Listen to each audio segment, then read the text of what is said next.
পুত্র সন্তান বলছে, কি বলছে মিছে কেন?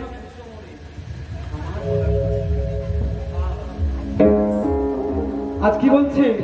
আজ মাকে বলছে, মা আমাকে অমন করে ডেকো না, আমাকে সুন্দর করে বিদায় দাও, আমি চলে যাই। মিছে কেন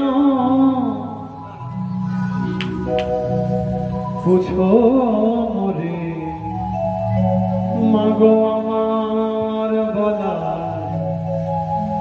কিছু না।